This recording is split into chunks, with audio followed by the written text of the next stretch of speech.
Well, hello everyone, and welcome to another episode of Harebrained Games, the Week in Games. It has been over a year since I've done a Week in Games, and I felt like, well, it's been a year. I don't want to do a year in games. Let's just do another Week in Games and keep it rolling, and maybe try and be a little more consistent now this time. So, thank you all for everything the last few months and your well wishes and all of your checking in on me and stuff. I do appreciate it. It's now late October 2024. We're only a couple days away from Halloween. And it was probably one of the worst weather summers we've had in a while. I am not entirely thrilled with the 2 or 3 days of true sunlight. There was a pretty nice fall with some nice leaves and stuff like that, crisp, clear mornings. But yeah, no, definitely not the best summer at all, which kind of fits in with the times.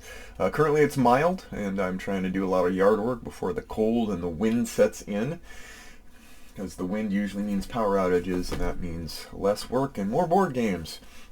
Anyway, it's also kind of, as those of you who know from my wife's passing in April, it's a new world, it's a new life. Back to work, back to slowly becoming more human and less hermit, although I'm not successful too much in that because it waxes and it wanes. But my research suggests that's a more common grief pattern than not. So, but anyway, yeah, let's get to the news.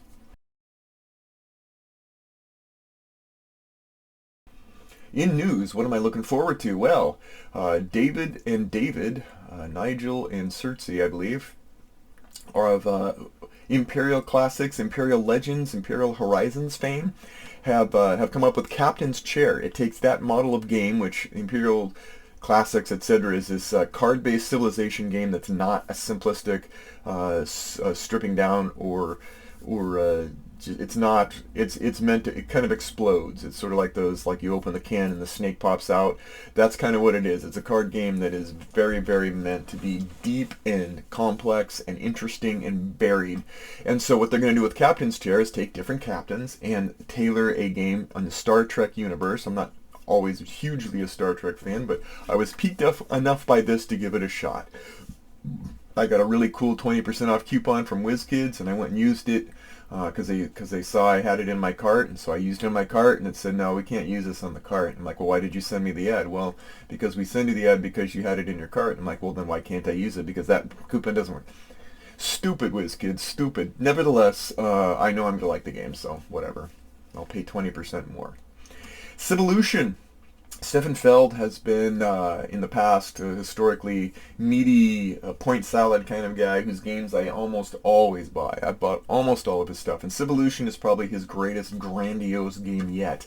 A civilization game with point salad, do tell. So that's going to be coming out fairly soon.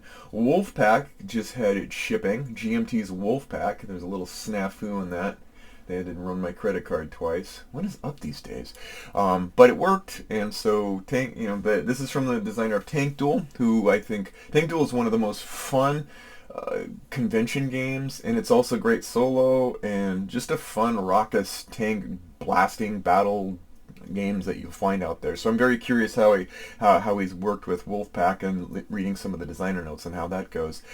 Fields of Fire, the deluxe edition, is hopefully getting closer to being on its way. Fields of Fire is still one of the greatest mysteries I've yet to unlock fully, although I do love it. It overwhelms me, and so I'm excited to see all the work that's been done to try to make the on-ramp for this game a lot easier for people. Vegas Showdown was a really cool game from a long time ago that I played. Avalon Hill, Hasbro, a really cool way of building your own Vegas casino. Its downfall was that it had like paper maps, and the components were old school. This is a re-envisioning of it, so if you've got 3 to 5 players and you want a fun casino night thing that's meatier than Ready, Set, Bet, but not quite as complex as Lords of Vegas, give it a shot. King of Tokyo Duel and Seven Wonders Lords of Middle Earth Duel-ish kind of thing are both out now. And so I've got those on the table in the other room. Going to set those up. Going to play through those and see what we think of them. Is it going to be cool like Splendor Duel, or is it going to be like Cosmic Encounter Duel, which I think the French word for that is doggy doo doo. That one sucked. And I always like to note out when I see great resources on the internet, and one of the things I did this for Jumble and Gaff, which was a really entertaining, small YouTube channel. Its subscriber base is growing. It should grow a lot more. They're very entertaining folk. But I found something else cool, and that is the Rules Challenge channel. This is someone who does something very different to teach you a game. He mixes in this clever reimagining of game teaching, sort of. What he does is he sets up this quiz, and he says, here's a situation, we're going to run you through this part of the game, and then quiz you. Was everything correct in this move? Was it not correct? How many mistakes were there? 0, 1, 2? And so what you're doing is even games that I already know and know well, I like to go through, because it basically makes rule learning a game within a game, a quiz show within a game, and it's a really entertaining way to do it, and it really actually works. It's very effective because not only are the situations you're getting, for example, Arc Nova is an example. If you go and watch that on the Rules Challenge channel, you're going to see situations that are subtle things that you might miss.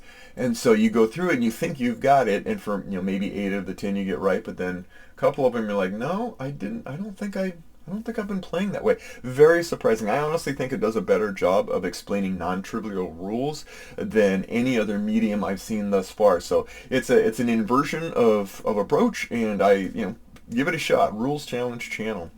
And with that, let's get to my question of the week.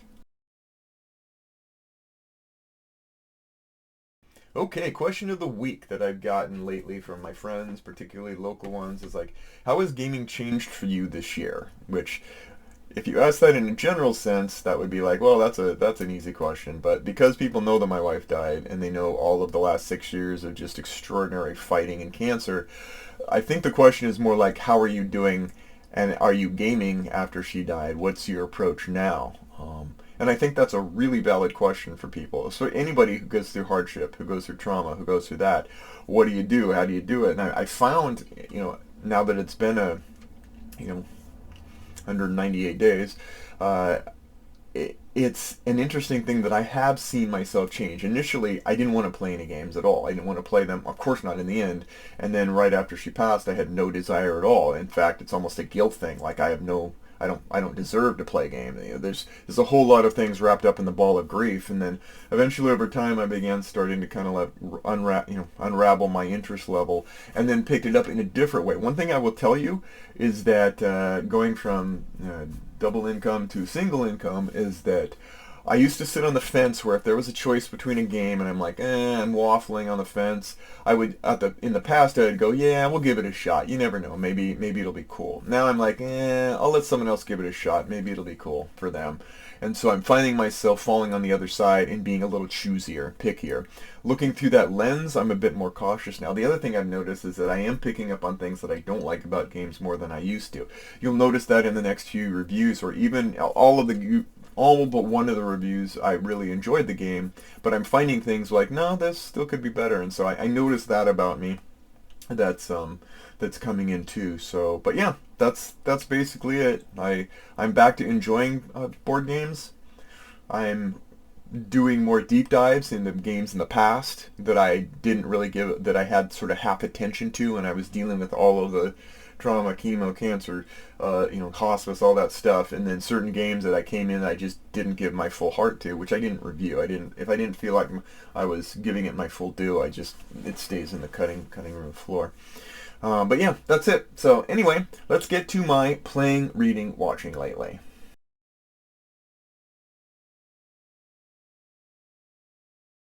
Alright, what am I doing now?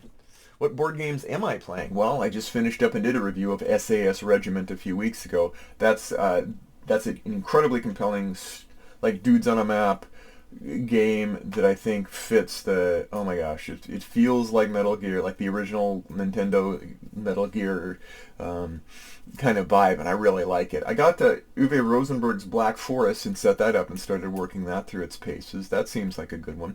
Gone back in the past, like I said, I went back to Arc Nova, and whereas before it did not hit or resonate with me very well the first couple years, I thought it was a little overhyped. I now really got into it, and so now I can see it's another case where I always let a year go by if I really don't like a game, but I think that game has merit versus a game where I'm like, this sucks, like Space Mountain. Um, the Race for the Galaxy. Dived back into that. I didn't realize it was 14 years old. That's amazing. 14 years old. And so I got back into that. And Monumental. You can see it in the background here. Amazon sale had Monumental for a monumentally low price, and I decided to give it a shot. Spoiler alert, I'm glad I did. Video games, what am I playing? Well, Aura History Untold came out. It's from some designers of Civilization, and it takes a different approach. It's a little more city building, a little more lively of environments, some very stark age gap changes, and so I'm enjoying that immensely. It's going to hold me over until Civ 7 next year. On Outlaws, the Star Wars Outlaws, that was a tremendous way for me to really understand why I needed to uninstall it and reload Deus Ex Revolution, which made me appreciate that game far, far much more. Cat Quest 3, because sometimes you just want to be a stupid little cat running around a stupid little place and shooting stupid little guns. And then Starfield. Starfield came out with an expansion pack, which I thought did absolutely nothing to help it. It's still boring, monotonous, tedious, sadness. So after playing Skyrim and Fallout, I think I'm done with Starfield. But that's it. As for books, it is different. I'm going back and rereading The Unseen Realm by Michael Heiser again. Still a very intriguing book. Of course, I'm reading the Bible every night in the book of Isaiah right now. A book called Divine Disruption, which is a story of a family dealing with the grief and the passing of their mom, and the husband and all the kids write their own, and so it's interleaved between all 5 of these people, each one showing how they grieve differently. Probably not exciting and fun, frolicky. And there's another book that I'm going to do an actual review on that I read, but I'm not going to spoil it yet. And that's it. And finally, what am I watching? I discovered, for a long time I saw this show called Resident Alien that kept popping up, but it looked really dumb. And usually I'm okay with that, but for some reason I wasn't. But I decided to dive in and watch the first episode, and it is totally awesomely dumb and totally awesomely cool. Really, really funny. Great actor. The actor from Firefly, great job. Not going to spoil it, but Season 1 was fantastic. Season 2 was cool. Season 3 is decent. Season 4 isn't out yet, so there you go. Went back to see Person of Interest, which is this long-running show from a long time ago I never bothered with, but it's amusing. Why not? I like the actors. And then, though I don't recommend it for its violence and sexual content, Blue Eyes Samurai, not being an anime person per se, or cartoonish much, wow, this one overwhelmed. The visuals on it are just, the animations and the visuals are like nothing I've ever seen before, and the storyline is tight and not Disney-esque, and not but again gruesome and not very adult. So anyway, that's it. Let's get to my final segment of Tumbleweeds of Time. Here's 1979. Famous birthdays on this day are Chris Pratt, probably my favorite Guardians of the Galaxy character, or favorite Marvel character in Guardians of the Galaxy. I like a lot of the Galaxy characters anyway, but he's always good for a laugh or two. Famous deaths, John Wayne died in 1979. I remember that actually because he was definitely an iconic hero of my childhood and watched all of his shows, except yeah, like there were a couple that were just a little slow, but most of his action movies I was heavily into. Popular slang term is deaf. It's totally deaf. Not Def Leppard, not deaf as a rock, and definitely not deficit. More definitely. So the popular fad was the Walkman. I had one of those. I had several of those. I kept trying to find ones that would work well without skipping when I ran, and I never could. I guess that's why it's a Walkman, not a Run Man. Popular pun. I got stopped by police last night. They asked me if I had a police record. That's the best I could find, man. 79 was clearly not a jovial year. Top song was My Sharona. I remember that one. I didn't like that one either. Boy, I'm a grumpy Gus today. Best sci-fi movie that came out that year was Alien. That one launched. Yeah, that one's a game changer, is it not? The weirdest story was 30-year-old Palais Fabre was sunbathing on a beach at somewhere on the French Riviera. We'll just not pronounce it. She was suddenly stabbed through the chest by a beach umbrella that plummeted out of the sky, killing her instantly. Again, not a fun year. The umbrella had been lifted up into the air by a sudden gust of wind.